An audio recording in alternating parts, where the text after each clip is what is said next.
und herzlich willkommen zum ultimativen Survival Training für Seven vs. Wild!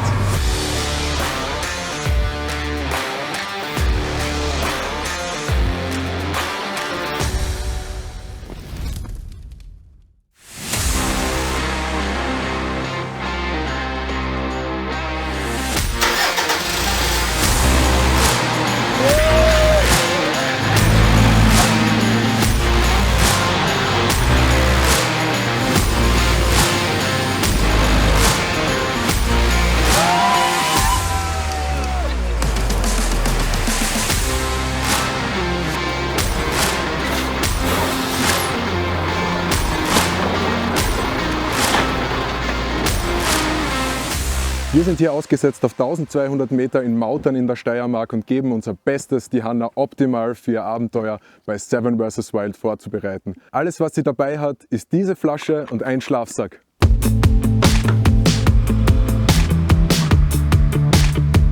Hanna, du warst ja schon mal bei unserem Survival Basic Kurs dabei. Kannst du dich erinnern, was wir da erklärt haben, was ganz oben auf deiner Prioritätenliste stehen sollte, wenn du dann in Kanada ausgesetzt wirst? Ich glaube, das war das Shelter, weil die Reihenfolge war, glaube ich, Shelter, Fire, Water, Food. Ich glaube, das hat irgendwas mit dieser Dreierregel zu tun gehabt. 3 Minuten ohne Sauerstoff, 3 Stunden in der Witterung, da ist eben dann das Shelter wichtig, 3 Tage ohne Wasser und 3 Wochen ohne Nahrung. Also Sauerstoff haben wir genug, aber 3 Stunden in der Witterung kann im Ernstfall wirklich ein Problem werden, gerade wenn Regen und Wind dazukommen. Und wenn ihr bei Seven vs. Wild ausgesetzt werdet, seid ihr bestimmt voller Adrenalin und Tatendrang. Sofort hinsetzen, tief durchatmen, mal realisieren, was überhaupt abgeht, sich dann einen Plan machen und dann gemeinsam Schritt für Schritt loslegen.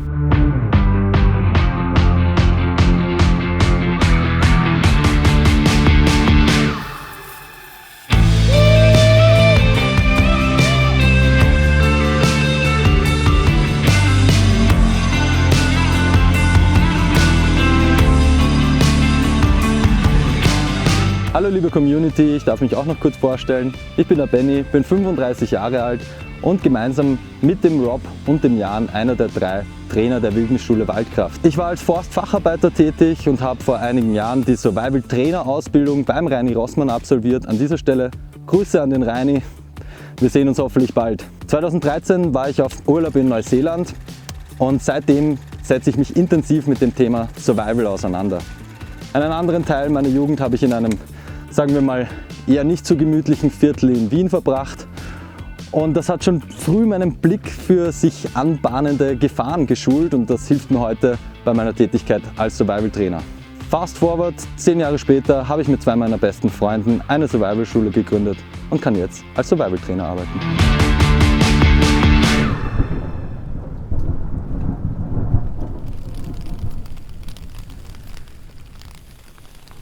Okay, super. Das Wetter hat natürlich komplett umgeschlagen. Ja. Danke, Hanna. Wie würdest du den Platz beurteilen für den Bau eines Shelters? Also grundsätzlich ziemlich cool, weil wir ein bisschen eine Freifläche haben und es recht flach ist. Aber jetzt in Kanada würde ich den Platz eher nicht nehmen, weil da sind überall Blaubeeren und eigentlich mag ich nicht im Essen von den richtigen Beeren drinnen liegen. Aber für da war es, glaube ich, ziemlich gut. Das stimmt, da hast du in Kanada natürlich nochmal ein bisschen eine andere Situation als jetzt bei uns hier in Sicherheit. Es gibt halt einige Punkte, die zu beachten sind bei der Shelterwahl, unter anderem die Wind- und Wetterrichtung. Du brauchst einen waagrechten Platz, du sollst das Wild beachten. Witwenmacher, das ist ein cooles Wort, deswegen habe ich es mir sofort gemerkt, aber das schaut auch ziemlich gut aus, was das angeht. Wir sind safe, da hinten ist eine Freifläche, das heißt wir sind am Waldrand. Wir haben es nicht allzu weit, wenn es wirklich nur zum Stürmen anfangen sollte. Das Thema Wasser müssen wir noch auschecken. Momentan haben wir kein Problem damit. Warte, ich mache meine Flaschen auf. Und ganz wichtig, warum baut man sein Shelter, wenn man eins bauen muss, überhaupt im Wald oder am Waldrand? Ganz einfach, weil du das Baumaterial hier zur Verfügung hast. Wenn du auf einer Wiese draußen bist, dann musst du das Holz erstmal holen. Und das ist natürlich Energieverschwendung. Genau, du hast den Bären erwähnt. Der kann ein Problem sein. Was kann noch ein Problem sein, was Tiere angeht? Ja, ich denke dort vor allem an das Kleingetier. Also gerade die ganzen Stechmücken, ich habe gehört, dass dort schon ein bisschen neblig und immer feucht sein soll.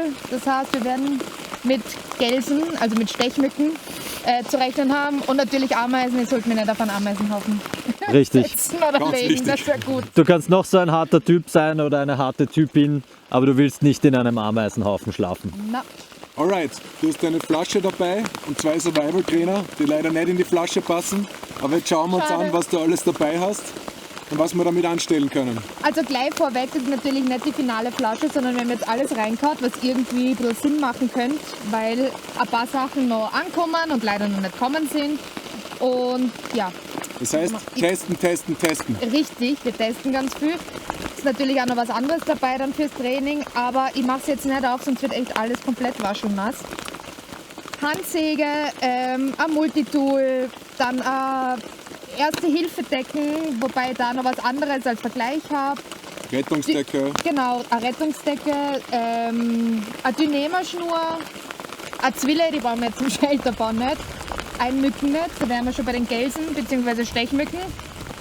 Und, als Säge habe ich glaube ich schon erwähnt, ein Messer natürlich. Messer, das Wichtigste. Wichtigste. Messer und Feuerstahl sind natürlich auch drinnen. Und ein bisschen Zunder, aber zeigen wir euch später. Das ist nicht viel, aber damit kann man schon einiges anstellen. Aber Hannah merkt ihr, the more you know, the less you carry. Das Ganze ist natürlich ein Crashkurs und wir helfen der Hannah. Das Wetter ist furchtbar. Wichtig ist, dass sie die Prinzipien versteht und dass wir das Werkzeug ausprobieren. Aber jetzt heißt es nichts wie ran und Shelter bauen. Auf geht's.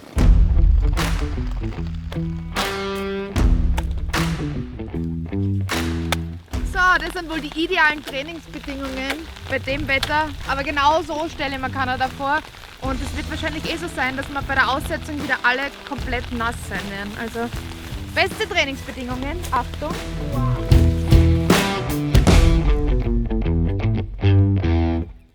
Eine ganz kurze Erklärung zwischendurch. Ihr werdet sehen, dass wir beim Shelterbau noch grünes Holz verwenden.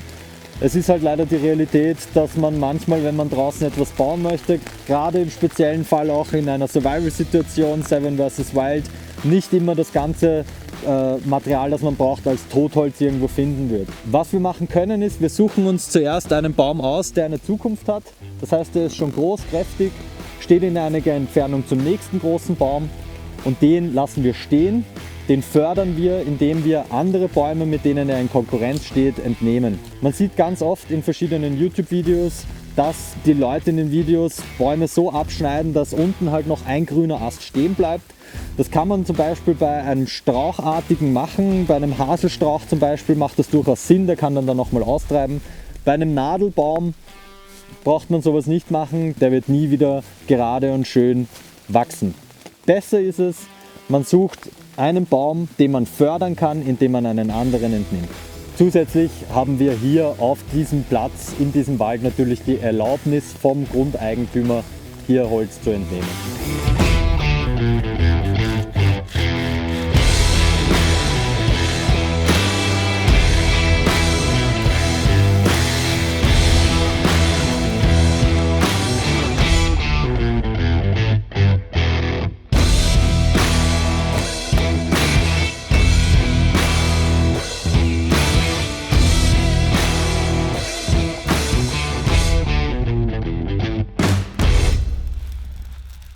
Gut, Hannah, Shelter haben wir gebaut. Was sagst du dazu? Wie gefällt dir? Ja, ist schon so eine kleine Burg, gell? Also ich muss sagen, am Anfang habe ich nicht gedacht, dass wir das heute noch hinkriegen. Mit dem ganzen Regen, aber es ist echt. Wir haben ja ziemlich spät angefangen mit dem Shelter, muss man dazu sagen. Ich glaube, es war schon 4 oder so. Wir haben ca. 3 Stunden gebraucht in etwa. Ja, wir haben echt ziemlich viel Material braucht, muss ich sagen. Also das hätte ich mir auch nicht gedacht. Aber schauen wir mal, wie die Nacht dann wird. Wir haben ja diese Folie mit eingebaut und wirst du die dann auch im Endeffekt mithaben in der Flasche? Wir müssen dann noch schauen, ob sich das dann ausgeht. Aber ich kann mir doch vorstellen, dass es halt wirklich, wenn es jetzt richtig regnet, eine zusätzliche Sicherheit bietet. Auf jeden Fall. Das ist nicht so blöd, weil, also wenn wir jetzt die Folie nicht hätten und es heute Nacht regnen würde, würde ich mir Sorgen machen da drinnen. Ja. Aber so passt ziemlich gut, glaube ich. Willst du den Gange beim Feuer machen? Ja, grundsätzlich echt gut. Also dieses Betonen und halt die Sticks machen und so weiter, das haben wir jetzt echt schon ein paar Mal gemacht und da fühle ich mich jetzt auch schon sicher. Einen kleinen Unfall haben wir gehabt, aber das ist passiert, als ich das Messer in unsere Gafferscheide zurückstecken wollte. Und dann bin ich ganz hinten abgerutscht. Ja, und sonst, also wir haben halt Harz gehabt und wir haben Birkenrinde gehabt. Birkenrinde wird es in Kanada nicht geben. Harz, wenn wir Glück haben, schon. Und mit dem Feuerzeug, was auch in die Flasche kommt, ist das jetzt eigentlich echt gut gegangen. Also ich habe jetzt so einen Kamin ein bisschen aufgebaut. Und dann hat es eigentlich Brand. Ich meine, natürlich das Ganze am Leben halten, das ist ein bisschen anstrengend. Aber zumindest am Anfang war schon eine recht große Flamme. Aber man hat halt aufpassen müssen, dass die nicht auf einmal doch weg ist. Also heute haben wir die Birkenrinde gehabt, aber auch Learning bei unseren letzten Trainings war definitiv Zunder mitnehmen, Ja. oder? Voll, ja, voll. Es kann sein, dass du wirst ausgesetzt Ja. und es regnet. Niemand wird dir garantieren, dass du überhaupt trocken dort ankommst. Das haben wir heute gut geübt.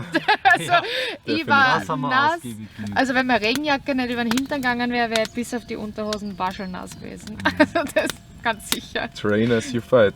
Wegen einem Aufbau von der Feuerstelle. Ich möchte mitgeben, egal wie du es machst, es gibt 1000 Arten, aber mach es immer auf dieselbe Art und Weise. Weil wenn du dann einmal ein Problem hast, ein Feuer anzuzünden an einem Tag, dann kannst du zurückdenken, was war beim letzten Mal anders. Dann kannst du es vergleichen. Absolut. Also das Thema Feuer war ein großer Fokus, dass wir wirklich ausgiebig unter widrigsten Bedingungen geübt haben. Und solange es im Endeffekt brennt, hast du alles richtig gemacht. Hoffen wir, dass es dann auch funktioniert. Alles ist erlaubt. Genau. Hanna, wie war denn das für dich, wie du den Anruf bekommen hast, dass du dabei sein darfst? Am Anfang habe ich das gar nicht gecheckt und ich weiß, dass ich dann, ich weiß, man hätte nicht gesagt dürfen, aber ich habe dann dir mein Handy so ins Gesicht gehalten mit der Nachricht und du hast mich angeschaut und ich habe dann das Handy angeschaut und ich habe gedacht, das ist irgend so ein Fake-Account, bis ich dann gecheckt habe, das ist der originale Account. Und als ich das dann gecheckt habe, sind mir die Tränen ausgeschossen. Ja, und so 10 Minuten später, nachdem ich Max geantwortet habe, hat mir dann der Max angerufen und hat gesagt, ja, also sie hätten mich schon gern dabei und sie wollten mal bei mir halt nachhorchen, ob ich wirklich interessiert bin. Es war so cool zu beobachten, welche Phasen du durchlebt hast.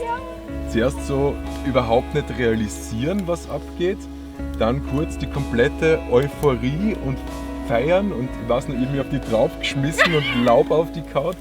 Dann nochmal ganz viel Stille so zwischendurch. Dann hat sogar du mich umarmt. Ja. Dann bist Okay, du nur mehr was habe ich gesessen getan? wie ein Geist irgendwie. Ja, dann ist mir so die Angst eingeschossen, habe ich mir jetzt selbst überschätzt, schaffe ich das jetzt wirklich? Es ist Survival, es ist ein super Ja. schwieriges Szenario Ja. und es kann an jedem passieren, dass man an Tag 1 rausfliegt, weil man sich verletzt, weil irgendwas Blödes passiert. Davor ist grundsätzlich einmal niemand gefeit Voll. und ich glaube, einen gewissen Grundrespekt muss man Ja. jedem geben, der dann mitmacht. No pressure und ich glaube, wenn du einfach dein Ding machst und die Geschichten, die du gelernt hast, gut adaptieren kannst, dann funktioniert das Ganze. Dann wirst du das Ding rocken. Hoffen wir's. Hoffen wir's. Survival spielt sie mindestens zu 90% im Kopf ab. Und es ist ein gewisser Teil natürlich Know-how, es ist ein bisschen handwerkliche Fähigkeiten und einfach, wie wir in Österreich sagen, kurz einmal reinschöpfen, Ja. also klotzen. Und wenn dann mal das Shelter steht und das alles erledigt ist, dann wirklich go slow, Energie sparen, das Ding einfach leben. Was ich auch sagen muss, und das wäre mir nie so aufgefallen, wenn wir das heute jetzt nicht gemacht hätten und es nicht so geschüttet hätte, aber wir waren hier wirklich waschelnass und jetzt sitzen wir da 15 Minuten am Feuer, meine Hose ist komplett trocken wieder und das ist gerade auch für mich mental total beruhigend, dass wenn ich das mit dem Feuer hinkriege und ich komplett nass bin, dass ich das schaffe. Es darf halt nur nicht 5 Tage durchregnen, weil dann wird es mit dem Feuer schwierig. Feuer ist ganz wichtig für die Moral. Ja. Aber es ist eine wichtige Erkenntnis, so nach jedem Tief kommt wieder ein Hoch. Tief hoch. Ja. Und um Nahrung kümmern wir uns dann morgen. Perfekt, aber Frühestens. Frühestens morgen. haben wir genug Feuerholz? Was meint ihr? Naja, grundsätzlich gilt, wenn du denkst, du hast genug, Genau, dann geh. mal sammeln. Na dann, auf Auf geht's. geht's.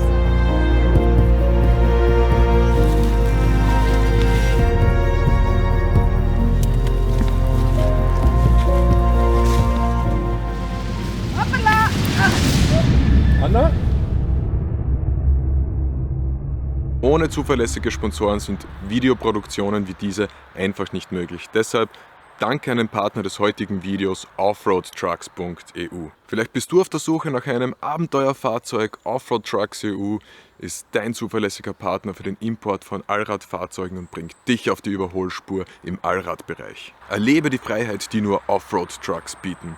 Egal ob steile Bergpfade oder Wüstenpisten in weit entfernten Ländern, diese Fahrzeuge nehmen jede Herausforderung an. Auf offroadtrucks.eu kannst du das große Angebot durchstöbern und wer weiß, vielleicht entdeckst du deinen neuen großen Traum und machst dein Leben zum Abenteuer. Vielen lieben Dank fürs Zusehen. Ich hoffe, ihr seid gespannt auf Teil 2 von Hannas Survival Training. Ich kann euch schon mal verraten, da kommt noch so einiges. Also wenn ihr nichts versäumen wollt, dann bitte abonniert den Kanal, aktiviert die Glocke. Wir sehen uns in den Kommentaren. Bis bald und ciao!